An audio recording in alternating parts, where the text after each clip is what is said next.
What's up, everyone? We are back at the Blockchain Economic Forum. We are now with Reese Jones. Hi. Thanks for coming on the show. Thank you. Again. Okay. Yes. Reese is, man, I should know which episode number, somewhere around 20. Reese is about episode number 20 if you want to go and check out that episode that we did in the studio together. It's a fantastic episode. And we did talk about blockchain in that episode, but we also talked about a myriad of other things, including consciousness and biology and a bunch of other things. And now we're at the Blockchain Economic Forum where you spoke. You also spoke at Stanford and Harvard the last 2 days. So you've been doing a little bit of traveling. But it's really important, I think, to get Reese Jones's perspective on what's going on with decentralization and give us your high-level take on what's going on. We'd love to learn. Well, I think at a simple level, blockchain's a new internet protocol that, like internet protocols that have come before, has its sort of growing pains and standardization adoption process. And what is interesting is blockchain brings a few things to the internet that weren't normally part of the internet before, most notably identity and trust. And with identity and trust, you can do money. And with those two, you can, and the consensus algorithms, you can have a objective measure of the truth. That at least the truth is the people agreed on it at the time that it was recorded. And the truth could be wrong, but at least it's what people agreed on at the time, which is probably better what they might agree on in the future. And so by having identity, trust, money, and truth, it creates a platform for doing new kinds of applications that haven't really been built before or widely deployed on the internet. And so that's a really optimistic time, sort of like the beginning of the web protocol or even file transfer protocol or mail protocols, these things that have turned into such an important part of life that at the beginning they were just simple protocols. So the key words right there: identity, trust, consensus, truth, and money. And money, yes. So with identity, trust, truth, consensus, we can transact things like money, transact things like voting or biometrics, give access control to certain things. So this is kind of the you compared it to the internet. Well, it's part of the internet. Like blockchain is built on top of internet and internet protocols, so it's like a new enhancement to the internet. And just like the web protocol wasn't part of the internet to begin with, and it came actually quite a bit later, and it created a new kind of interface, a new kind of user experience, a new kind of applications, where things like Facebook and YouTube and stuff are coming right out of that, and have evolved since then. But the internet was a very different place before that, and so with blockchain adding to that, it adds another several dimensions all at once that like the initial obvious applications are money or things like Bitcoin, which is a currency that runs on top of a blockchain. And so that's something that is an obvious application that has taken off. But there's many more to come that having to do with ownership and things that happen over time and things that exchange from one person to another that aren't necessarily money, but are things like the chain of custody of the provenance of something like food or pharmaceuticals, like yes. Where was this grown and when, and then what truck did it go on, and how was it processed, and how long was it stored and safely, and traceability. Yeah, and could it have been infected with something along the way? And so you can see that not just you yourself, but everybody involved can see it in a public blockchain. So it's sort of like public record that is updated as things happen, with everybody agreeing on it on the times. So it's almost better than an audit. It's actually the agreed upon truth of something that can't be modified. It's immutable in that once it's recorded in the record, the records build upon themselves, and so the historical things can't be changed without everybody being able to see the change. So you can say, well, this is actually what it should have been, but what it was at the time that people agreed on is different, and we've changed our opinion now. But all of that is publicly available for everybody involved.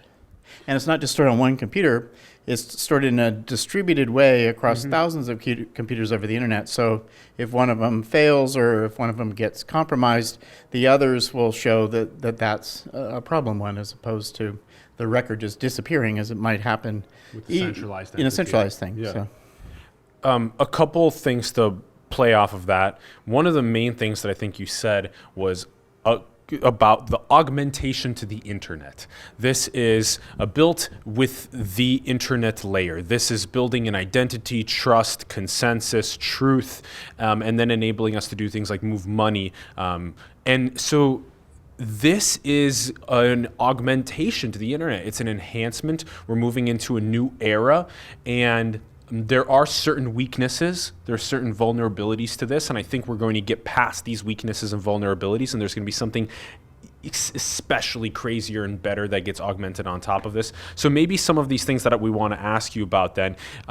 One of the things being is as the amount of ownership of the nodes is concentrated to a small amount of people, the scare of them being able to rewrite what's on the chain to their advantage.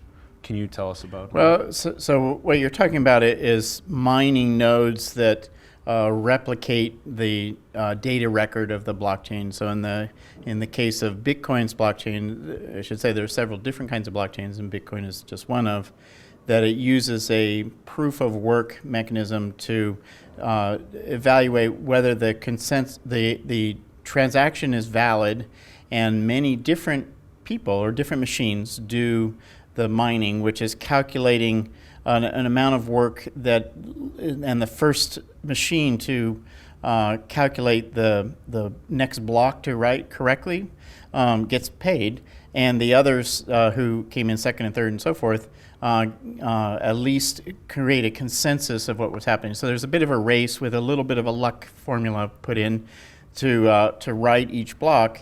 And any of the thousands of machines that are doing that race, partly by luck, can be the one that is first, and the others bring up the consensus. And then this is done for every single block, and there are thousands or hundreds of thousands of machines that are doing this mining. And because of the luck factor, there isn't any particular entity that can dominate that process. And so But you can get 100,000 chances if you have 100,000 of these machines yourself. Right. And so one of the things that protects Bitcoin's blockchain is that it takes a lot of compute power to calculate this block, and that takes a lot of electricity. And few people have that amount of compute power, and fewer still have that amount of electricity. So if it's hard enough just to do the correct thing and validate the correct transaction. But if you're trying to manipulate the database, the blockchain database, you would not only have to do that faster than all the other computers and be lucky to get the luck one to record the data that you wanted to do differently, but you're also replicating the past block transactions. And so there would be kind of a record that you have to reproduce that takes a lot of energy and a lot of compute power. And so it's so much work to just do it correctly. It's even more work to hack it or to do it, try and manipulate it in some way. And so that's something that has perhaps protected Bitcoin from hack or manipulation, just because of the way the algorithm and this consensus effect and then this blockchain replicating effect all piece together.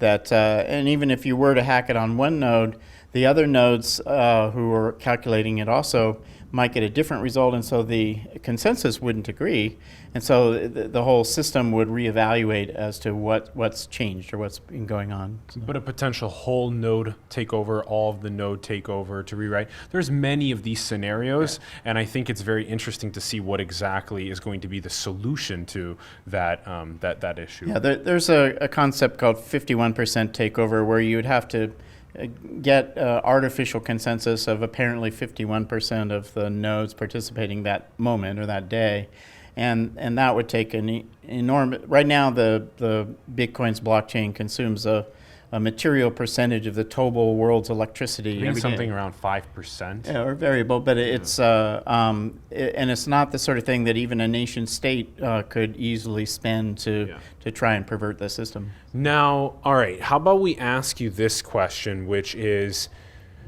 what should not be decentralized?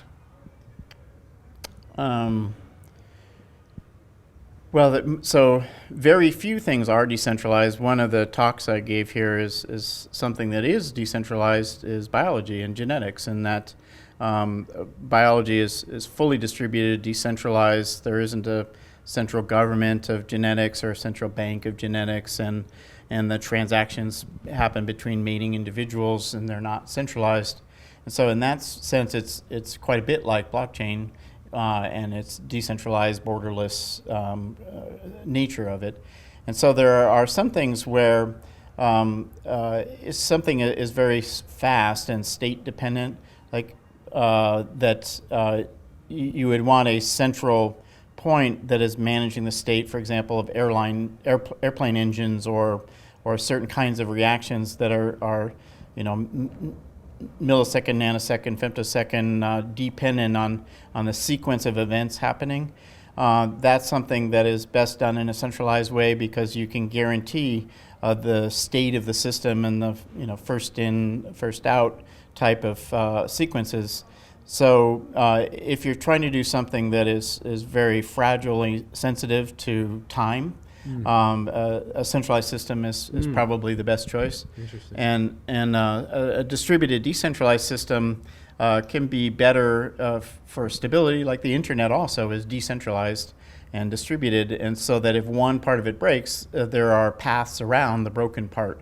However, that invokes a certain kind of latency or a certain kind of delay. So things that are very fast or very time dependent, you can't be so precisely sure how long something is going to take going through the internet or going through a blockchain type of transaction where, so that's one kind of clue of something perhaps better in a centralized way. Yeah. However, you can build hybrids of things where maybe the record of what happened is decentralized, where when it's happening, it's centralized. Interesting. Yeah, that hybrid's cool too. That was a good answer. I'm really trying to find the interesting examples where centralization actually might be better. It's just an interesting like black sheep question as everybody's screaming decentralization. What could centralization possibly be good for?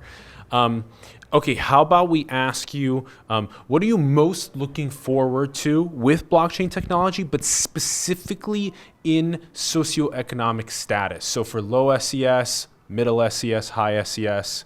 Well, one big problem in the world is there's billions of people who have no identity, no passport, no papers, no name identity that can be verified by a government or anyone.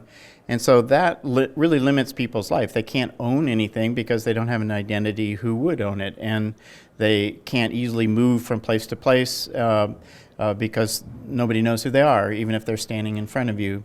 And there's that can be dangerous for when somebody's trying to hurt them to get their possessions. Or trying to help them, like say, I'll give you a house, but who are you? But who are you? Yeah.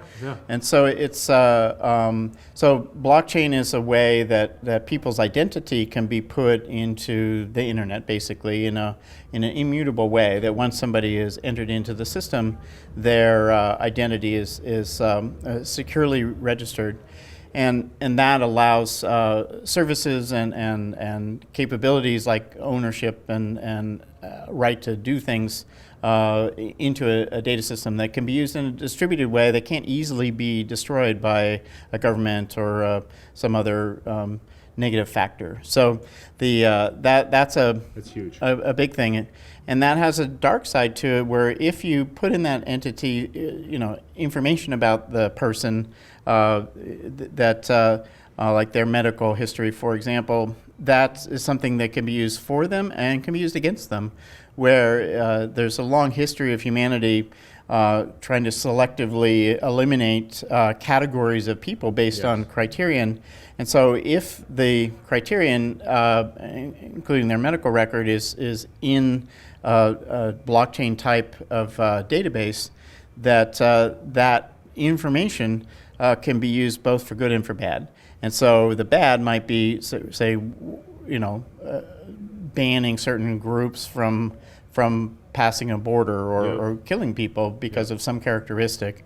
And so that's the bad side, where if there's a certain like exposure to an infection, if you have a database of that, you know exactly who to go and help solve that right away. That's good. So, yeah. What about for middle SES and high SES? So for people, once they have identity and some amount of money and ownership of things, then it's a more efficient way, or decentralized isn't necessarily the most energy and cost efficient, but it is human efficient, where you can do banking and financial transactions and other things in many cases without significant cost. So if you're moving money between people around the world, or if you're moving yourself around the world, it's doing that with a distributed blockchain type of record keeping is more efficient than having a lot of entities in the middle, be they governments or banks or accounting or other things that may have good intentions, but they at least add a delay and they add cost. And they may add other kinds of problems of not a transparent transaction as you would have on a public blockchain. And that's definitely a good progression from the basic identity and ownership needs of low SES to the middle SES of transactions, of money and ownership in that sense. And then also then the higher end of things, which we've heard of now a couple times, is all of these more expensive, more lavish things around the world to make sure that the diamonds are coming from this place, or that the one in only every 5 of these have been painted and you own one of them. And so there's these ways for it to be applicable for high SES as well. So how about just a quick end here regarding this shift? There's a lot of people in the Bay Area that are pushing for the shift. Whereas, like, if you go to even 200 miles away in Central California, you walk over, you're like, blockchain, and they're like, what's blockchain? So there's currently this push to like get it out to more people in the world, and it seems to be a very good thing that's going on with that push. Whereas here, it seems like everybody knows about it. It's kind of interesting that those dynamics exist with information. What is the way that governments and humans and private industry, science industry, how are we going to actually be able to interact with this data with each other through the decentralized technology, especially with governments that are centralized entities, all of a sudden now with this massive decentralization push?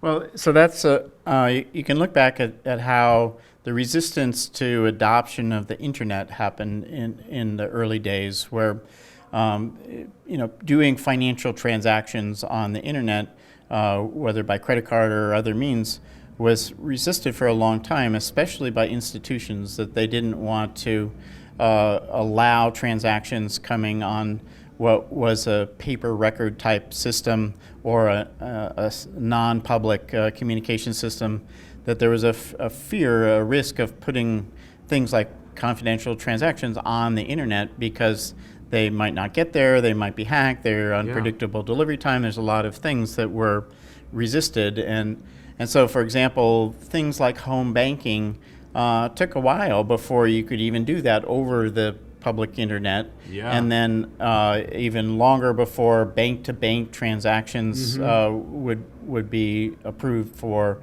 going over the internet plumbing. And so that kind of thing, it took a decade really to be kind of embraced.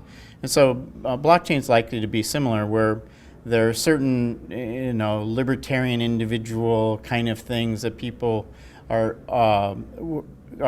happy to put at risk through the public blockchain, while we're in this period where people are still uncertain about how reliable it is, how secure it is, how dependable the transactions are, that kind of thing. And there's certainly a resistance to doing anything different. and for things like banking or securities or money that have been done a certain way for hundreds of years, to change that, not only are people afraid of change, but there's a lot of intermediary parties who their whole lifestyle and their institution are predicated around things being done a certain way. And if it becomes evident that you can go around that, they resist that at the government level, at the business level, at the just personal level. And so it's going to take some time for these things to, be widely adopted for all applications. It's like just thinking about governments and other centralized entities, like banks especially as well, just slowly loosening the grip that they've had. That's kind of what it'll be like over the next couple of years. But at the same time, banks are accountable for the integrity of transactions. Like if something goes wrong, they'll pay for it. And governments they're trying to protect the citizenry, and and they say, well, we don't want widows and orphans and grandmas investing in this risky thing because they might lose all their money. And that's a noble, good thing for society, that to not put at risk people who may not understand what they're doing. Yes. Now the counter argument for that is a grandma who's investing their Ethereum ERC20 into an ICO token offering by a cryptographic funds transfer. I want to meet this grandma. Is not an unsophisticated investor, and so the average person is not even easily able to invest in some of these more risky things like ICOs, and of course there's things in between like Coinbase, which is easy to sign up with a credit card, and you can buy some Bitcoin or whatnot. Now the banks are saying, well, we won't let our credit cards be used for that because we've already had experience with people buying a lot of Bitcoin on the credit card, the Bitcoin going down, and now they can't pay their credit card bill. And so the banks don't like that, the government doesn't like that, and then the people who can't pay their bill don't like that either. So the government does do good things. Oh, they absolutely do. Yeah. This is one of the things that I think many people don't really respect that the government does is the protection, the Department of Defense, the safety, that we're making sure that there are no national crises that are going on in our homeland domestically. Sure, and so one of the things that's come up in the last 6 months or so with these initial coin offerings and investment things in Bitcoin and new token types is a requirement from the government that something called KYC, which is know your customer, meaning, is this money coming from a terrorist group in some country that we don't know, or is it coming from somebody that we can validate as a valid person, the identity, if you will. And then the other is the anti-money laundering things, which is the source of that money for that person legal or illegal? And so making it difficult for stolen money to be changed into a different form with the anti-money laundering thing, or for risky citizens to be, or risky people to be doing transactions that might be for nefarious purposes. And this is not a perfect system. Like for example, real estate is exempt from anti-money laundering types of record keeping, where people can steal some money in some country and buy a condo somewhere else not be tracked that way. So these rules of regulatory compliance and government oversight aren't universally applied in all transactions, which clearly leads to problems around the world. Yeah, and there seems to be a push for collective fabric of decentralization as well to prevent going over borders and doing things like using laundered money to purchase property. Or human trafficking or illegal drug sales or weapons sales, terrorism. There's a lot of bad things that happen in the world, and so having some controls built into the technology and regulation to manage that is a good thing. So. Whose hands did that gun swap? And all these other types of conversational points that hopefully we'll continue unpacking more over the next. 2018's been a massive hype with technology and a lot of initial execution. And I still think 2019 is going to be quantum computing I'm serious. There'll be a little bit of a hype on that as well. But I think people will be riding the blockchain for a while. Reese, got anything upcoming interesting that you want to plug? More blockchain stuff. More blockchain stuff coming up for Reese. We'll have Reese's links in the bio to go check him out. Reese, thank you again for coming on the show at the Blockchain Economic Forum. It's always a pleasure hearing from you. Yeah, learning from you. Thank you. Everyone, if you had a good time, definitely give us a comment below with your thoughts. Go share this content with 2 other people. Talk to them about it. Have them talk to 2 people about it. And just like that, we'll spread it. Also, subscribe and join us on Patreon. We're trying to sustain this project, continue scaling it, impacting more people, growing it to the sports stadiums. You know it. So thank you very much for tuning in. Much love. Thanks, everyone. Bye-bye.